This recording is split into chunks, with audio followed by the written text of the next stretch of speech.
اگر آپ اس پہ غور کریں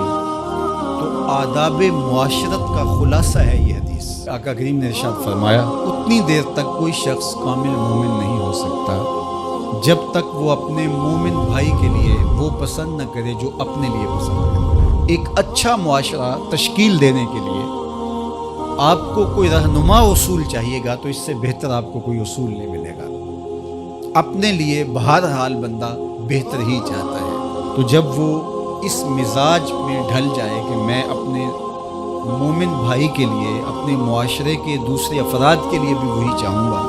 تو پھر مجھے بتاؤ کہ معاشرے کے اندر پھیلتی ہوئی روحانی بیماریاں، حسد، حقد، بغض، کینہ، نفرت، ایک دوسرے کو نیچا دکھانا، تکبر، رعونت، غرور، یہ ساری چیزیں یہ کہیں آپ کو نظر بھی نہیں آئیں۔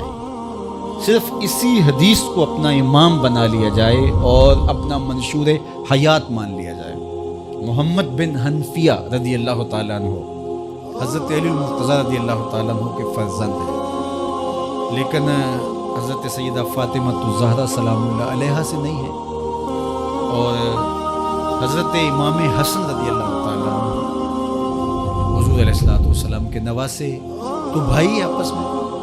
تو دونوں میں کسی معاملے میں شکر رنجی ہو جاتی ہے۔ شکر رنجی،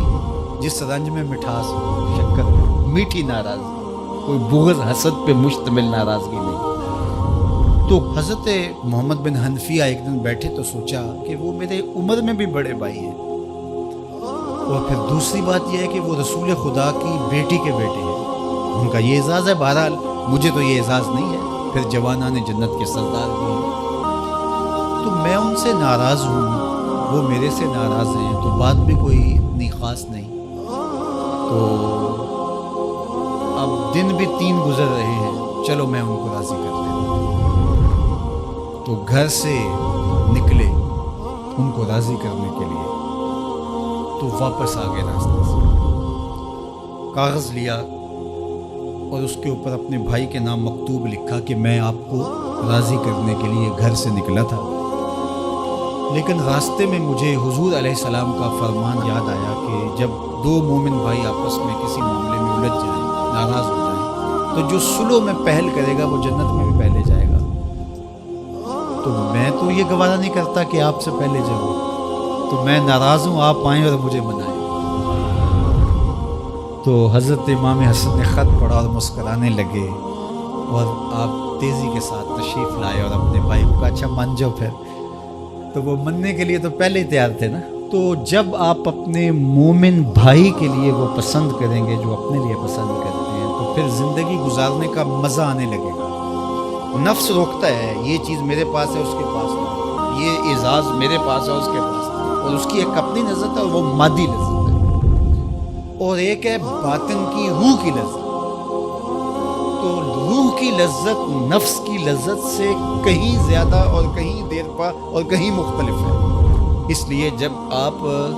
قربانی دیتے ہیں، ایثار کرتے ہیں، یا کسی کو ترجیح دیتے ہیں، تو اس کی جو روحانی لذت ہے، آپ کو بھوک لگی ہوئی ہے تو آپ کو ایک روٹی مل گئی ہے، تو آپ کو ایک ایسا شخص نظر آیا جو آپ سے بھی زیادہ بھوکا ہے، اور آپ کسی نمائش کے لیے نہیں، محض اللہ کی رضا کے لیے اس کو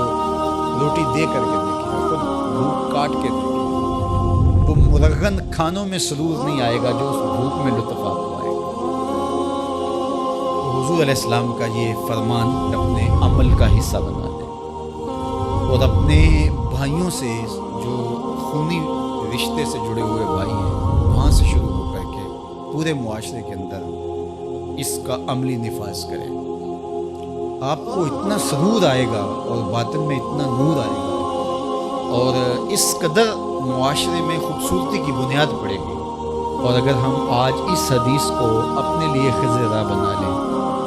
تو یہ اس پہ عمل کرنا کوئی مشکل نہیں ہے۔ یہ آپ ابھی سے جب اٹھیں گے تو اپنے ساتھ والے کو ترجیح دے دیں گے کہ پہلے یہ گزر جائے، تو ابھی سے شروع ہو جائے گا یہ کام۔ تو یہ آپ گھر میں اپنے بچوں کے ساتھ، اپنی بیوی کے ساتھ، روزمرہ کی زندگی میں جہاں ملازمت کر رہے ہیں، کاروبار کر رہے ہیں، جن دوستوں کے ساتھ کھیل رہے ہیں حتیٰ کہ، تو یہ وہ چیز ہے کہ اس کا آغاز عمل سے پہلے سوچوں سے شروع ہو جاتا ہے، کہ آپ کسی کے لیے اچھا سوچنا شروع کرتے ہیں، جو اپنے لیے سوچتے ہیں